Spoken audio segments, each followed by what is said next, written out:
നമ്മളിങ്ങനെ കരഞ്ഞ അവളെന്ത് ചെയ്യ?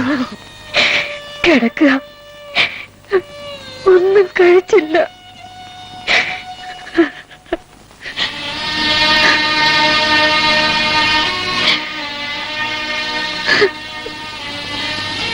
മോളെ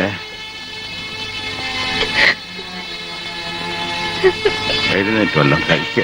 എനിക്ക് വിശപ്പില്ല അച്ഛാ. ഇങ്ങനെ സാധ്യം പിടിച്ചാലോ? ആലോചിക്കുമ്പോ അച്ഛനും ചങ്ക് പൊട്ടിപ്പോകുന്നുണ്ട്. പിടിച്ചു നിൽക്കണ്ട. എന്നാലും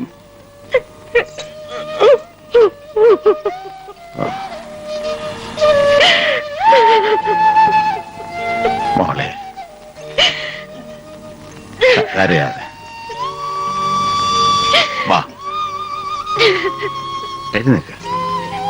അച്ഛനല്ലേ വിളിക്കുന്നേ? എഴുന്നേക്ക.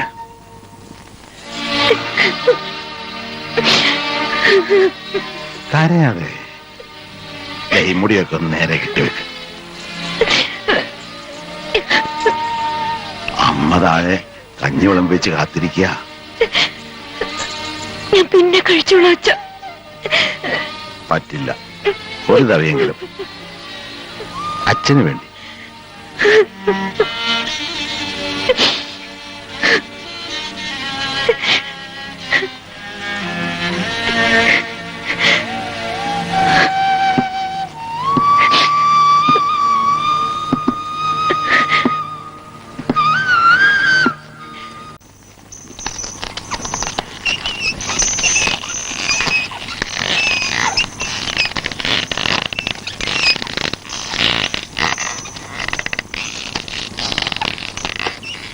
അമ്മേ, ഞാൻ പീടികയിലോട്ട് പോവാ.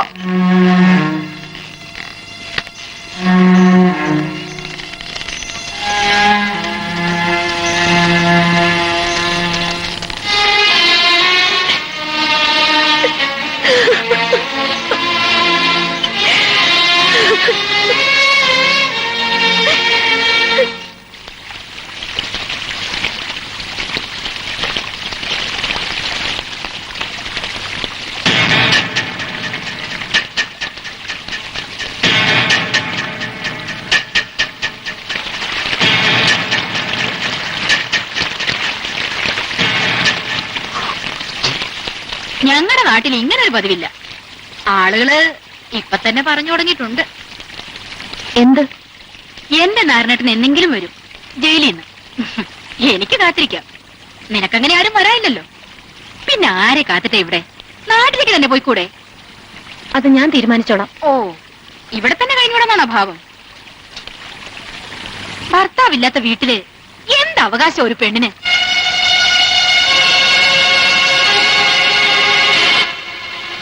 പിന്നെ വേറെ ആണുങ്ങളുള്ള വീടാവുമ്പോ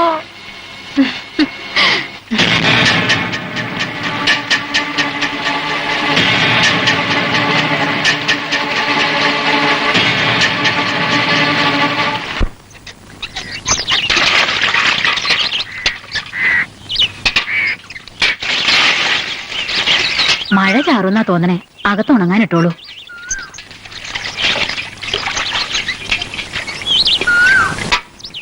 എന്താ മോളെ? അലക്കാൻ പോയപ്പോ ഒരുത്തി ചോദിക്ക, ഓരോ വേണ്ടാതീനും. എന്താ ചോദിച്ചേ? ഒന്നുമില്ല, വെറുതെ.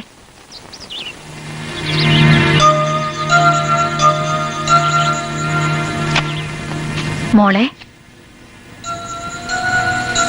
ഇപ്പൊ തോന്നുന്നു അവള് പറഞ്ഞത് ശരിയാണെന്ന്. കനകേട്ടൻ പോയി. ഇനി എനിക്കെന്ത് കാര്യം ഇവിടെ? ഏതവളാ അത്? ഓ, ആ ലീല തന്നെയായിരിക്കും. നാണവും മാനവും ഇല്ലാത്തോള്. നാക്കിലാണെങ്കിലോ വിഷം.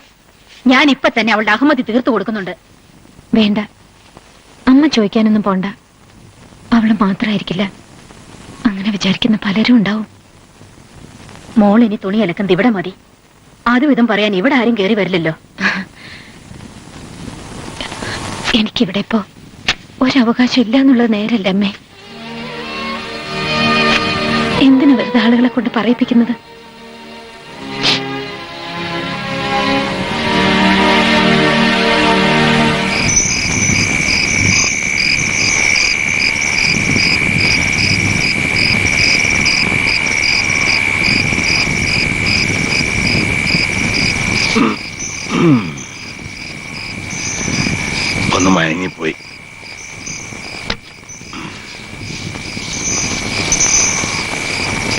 ഞാൻ ആലോചിക്കായിരുന്നു ആ? കസ്തൂരിയുടെ കാര്യമേ. ജീവിതം തുടങ്ങിയിട്ടേ ഉള്ളൂ. അപ്പോഴേക്കും ഇവിടെ നിൽക്കുന്നതില് അവക്ക് വിഷമമുണ്ട്. അവളങ്ങനെ പറഞ്ഞു. ഇവിടിപ്പോ നമ്മളൊക്കെയല്ലേ ഉള്ളൂ. അന്യരൊന്നും അല്ലല്ലോ, പിന്നെന്താ? ആളുകൾ ഓരോരുത്തർ പലതും പറയും. അത് കേൾക്കുമ്പോ ഇവിടെ ഒരു അവകാശവും ഇല്ലാന്ന് അവക്കും തോന്നും.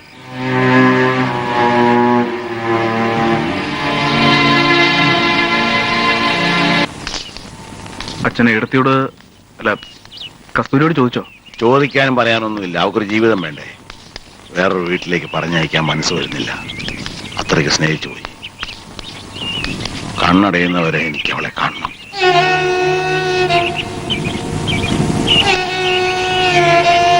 ഈ അച്ഛന് വേറൊന്നും വേണ്ട.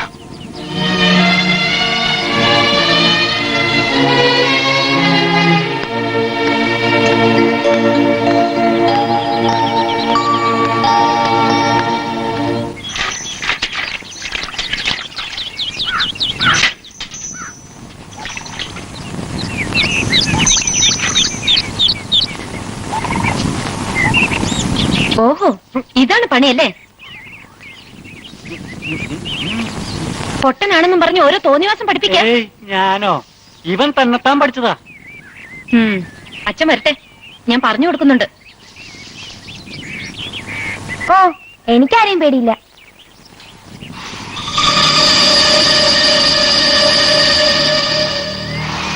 എടാ, നീ ചെറിയ കുട്ടിയല്ലേ?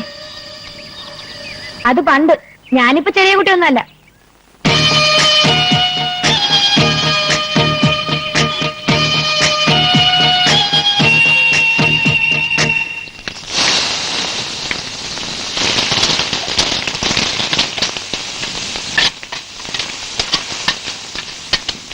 അല്ല ഊണായില്ലേ?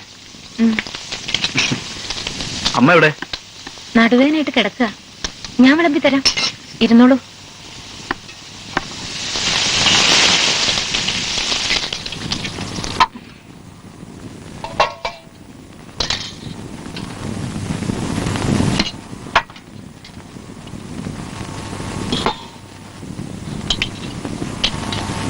എന്താ കറി? സാമ്പാറാ.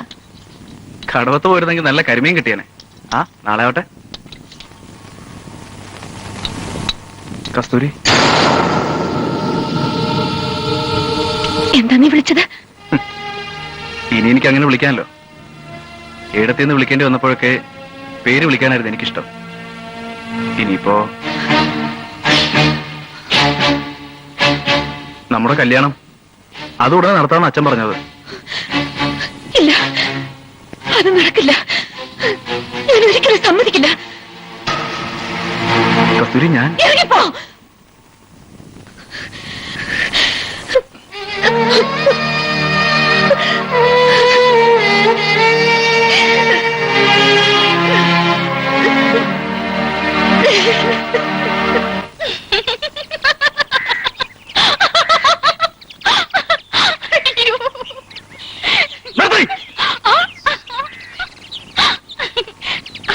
അവളങ്ങനെ പറഞ്ഞപ്പോ മുഖത്ത് അടി കിട്ടി പോലെ അല്ലേ?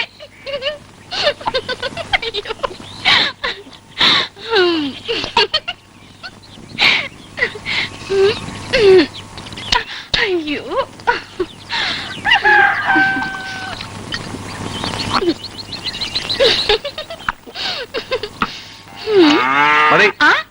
അതിന് മാത്രം ഒന്നും കഴിച്ചില്ലല്ലോ. കല്യാണം കഴിക്കാൻ നടരാജന് 100 പെണ്ണുങ്ങളെ കിട്ടുമല്ലോ. പിന്നെ എന്തിനാ വെറുതെ? വേറെ പെണ്ണിനെ കിട്ടാഞ്ഞിട്ടല്ല. അല്ല, അവളെ തന്നെ വേണമെന്ന് എന്താ എത്ര നിർബന്ധം? ഉള്ളിൽ അമൃത കത്തുന്ന തീ പിന്നെ ആളി കത്തിച്ചതാ അച്ഛൻ. അച്ഛൻ ആദ്യം പറഞ്ഞപ്പോ ഒന്ന് മൂളിയാ മതിയായിരുന്നു. അവൾ എന്റെ രായനെ. ഏട്ടന് വേണ്ടി കണ്ട പെണ്ണല്ലേ? നല്ലതാവില്ലെന്ന് തോന്നി അല്ലേ?